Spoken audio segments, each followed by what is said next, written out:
네, 이어지는 시간 계속해서 허반석의 작전 리포트 시간 함께 하시겠습니다. 서경의 산업부장 허반석 전문위원과 함께합니다. 안녕하세요. 네, 안녕하세요. 네, 반갑습니다. 이번 주 건설 업종에 대해서 살펴주신다고 하셨는데 내년도 이 대선 이후에 또 더 전망이 밝아질 것으로 보여지고 있습니다. 오늘의 기업 바로 확인해 볼게요. 네, 오늘의 종목은 매력도 대비 저렴한 주가를 가지고 있다입니다. 과연 어떤 기업일지 지금부터 바로 공개해 주시죠. 네, 이번 주는 건설 업종을 살펴보고 있고요. 화요일 오늘 첫 번째 기업으로 DLENC를 선정했습니다. 10월 29일 이베스트 투자증권과 11월 22일 하나투자증권, 11월 30일 유안타증권의 리포트를 바탕으로 여러분들께 DLENC 오늘 말씀드리려고 하는데요. 매력도 대비 저렴한 주가라는 제목을 좀 선정해 봤습니다. 국내 100대 건설사 중 가장 오랜 역사를 지닌 기업이죠. 이편한 세상, 그리고 아크로라고 하는 프리미엄 브랜드를 또 가지고 있습니다. 기존 대림 산업이 지주회사 전환을 통해서 건설 부문을 인적 분할함으로써 DL과 DLENC가 나왔고, 건설 부문을 가지고 있는 쪽이 DLENC라고 보시면 좋을 것 같습니다. 자회사로 건축, 그리고 토목 사업을 영위하는 DL건설을 가지고 있고요. 그리고 해외 사업을 영위하고 있는 해외 법인들을 자회사로 두고 있습니다. 할인율 해소 요인이라고 좀 하나의 키워드를 또 말씀을 드려보자면, 결국엔 지금은 주가가 좀 저렴하다. 국내 상장 기업 중 저렴하지 않은 기업이 어디 있을까? 반도체, 그리고 최근에 상승한 부분을 빼고서는 대부분 다 저렴한 것 아니야 라고 말씀을 하실 수 있겠지만, 건설 업종 중에서도 DLENC가 그래도 할인율이 조금 있고, 최근 지주사 전환 과정을 통해서 그전에는 화학 부문과 건설 부문이 같이 있었던 복합 기업이었죠. 이러한 부분들을 좀 해소하기 위해서 인적 분할을 좀 단행을 했는데, 앞으로 주주 환원 정책이나 지배주주 순이익 15%를 주주 환원하겠다. 그중에 10%는 배당, 그리고 5%는 자사주 매입을 하겠다라는 이야기들이 있었고, 그리고 디벨로퍼형 사업을 확대하고 있는 모습이기 때문에 그러한 모습에서는 이제 디스카운트, 건설과 화학을 같이 있었던 부분들이 분할되었고, 앞으로 주주 환원 정책을 적극적으로 펴겠다라는 이야기들이 나오고 있기 때문에 할인율이 이제는 해소될 때가 되지 않았나. 과거 대림 산업 시기의 멀티플은 해소하고 이제 건설 부문으로서의 멀티플을 평가받을 때가 되었다라는 이야기를 좀 드릴 수 있을 것 같습니다. 더불어서 주요 건설사 중에서 가장 낮은 부채 비율을 가지고 있는데요. 1분기, 2분기 마찬가지고요. 3분기에도 동일합니다. GS건설이 부채 비율이 약 205%, 대우건설이 222%, 현대건설은 103%, HDC 현대산업개발은 120%, 하지만 DLENC는 75%의 낮은 부채 비율을 유지하고 있다. 그래서 건설업종 중에서는 할인율이 커질 때마다, 저렴할 때마다 매력도는 높아지는 기업이 DLENC다라는 말씀을 좀 드리고 싶어서 오늘 제목을 매력도 대비 저렴한 주가라고 좀 선정을 해보았습니다. 네, 매력도 대비 저렴한 주가를 가지고 있다. 최근에 11월 말부터 V자 반등을 시도하는 모습이 차트적으로 좀 나타나고 있는데 DLENC 향후 전망부터 모멘텀까지 체크해 주시죠. 네, 먼저 차트상 저위험 구간에 대해서 말씀을 드리고 있죠. 차트를 살짝 살펴보도록 하겠습니다. 미리 선을 하나 그어 놓았습니다. 그러면 이 구간에서 살펴보셨을 때에 저점 구간들이 있고요. 저점 구간에서는 여지없이 V자 반등이 앞서 말씀해 주신 것처럼 나오고 있습니다.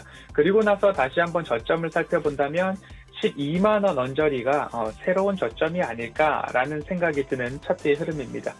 최초 V자 반등 이후에 12만 4천 원 전일 종가로 움직이고 있습니다. 그렇기 때문에 조정이 나올 때마다, 그리고 12만 원 또는 12만 원을 이탈했을 때에는 이보다 분할 이후에 이보다 내려갔던 적이 없구나라는 관점에서 한 번씩 대응을 해 봄직한 그런 차트의 흐름이다라는 말씀을 드리고 싶고요. 두 번째로는 숫자상 매출액과 영업이익이 증가하는가에 대해서 좀 살펴보아야 될 것 같습니다.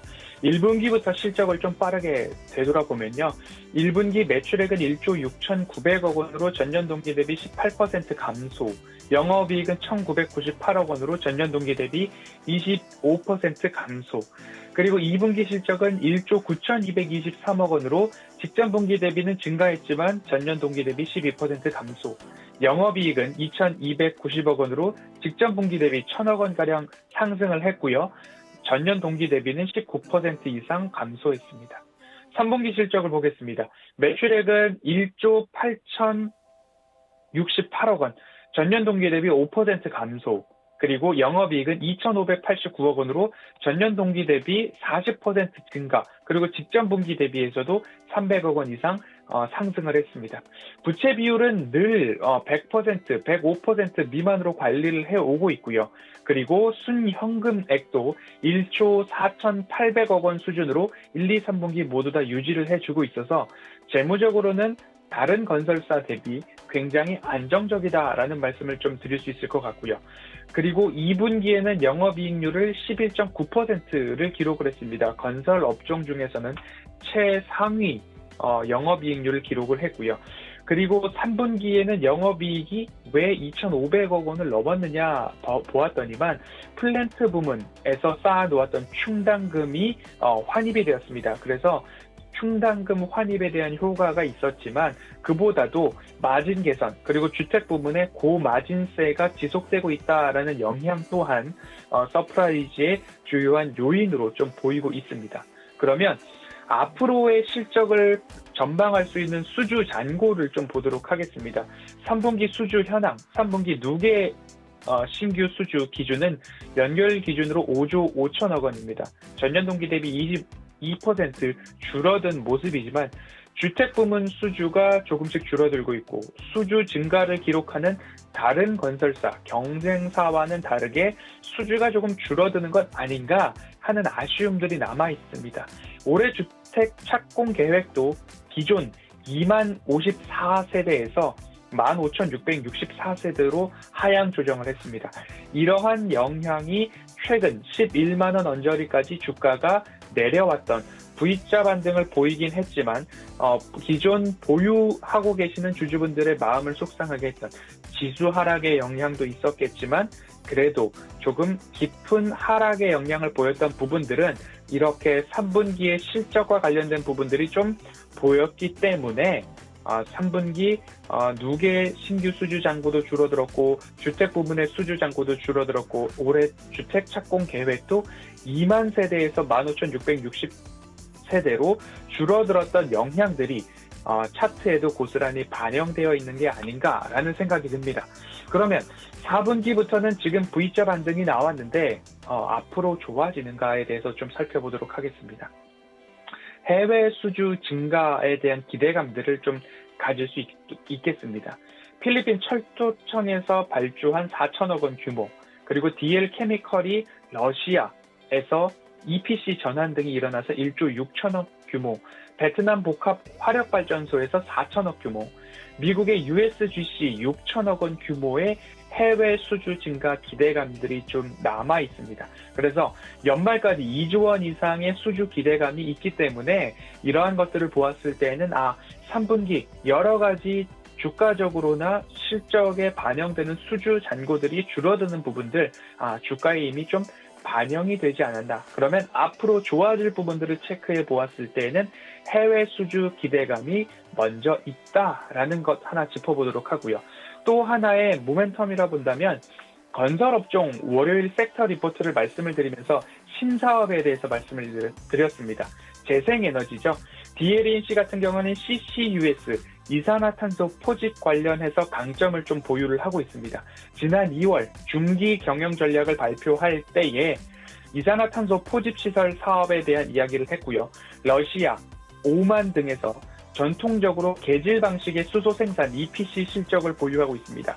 사우디에서도 두 차례나 총 2조 원 규모의 암모니아 플랜트 경험을 쌓아 놓았습니다.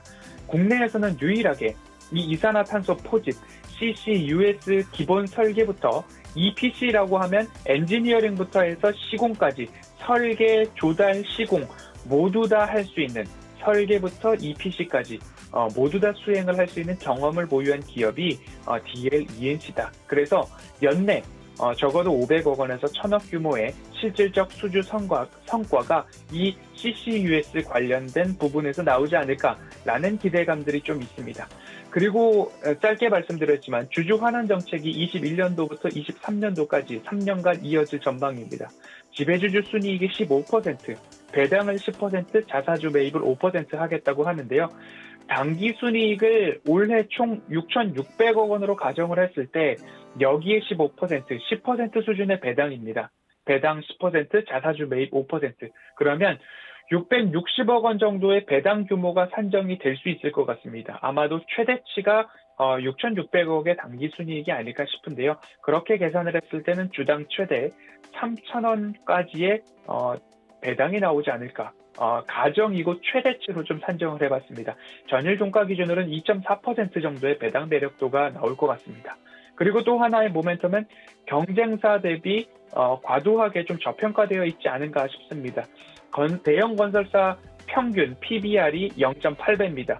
DLENC는 PBR이 0.55배 정도이기 때문에 낮은 부채 비율과 그리고 풍부한 순현금 보유고 등을 보았을 때에는 재무 건전성 측면에서 단연 으뜸이고 앞으로 4분기 이후 수주에 대한 부분들 그리고 해외 수주 성과가 기대되는 부분들 모두 다 종합했을 때 대형 건설사 기준 좀 낮은 평가를 받고 있지 않나라는 모습도 기억을 해보신다면 22년도 총 매출액은 8조 4,800억 원 그리고 영업이익은 9,786억 원 각각 전년 대비 9%, 전년 대비 5% 전망이 되고 있는 모습입니다.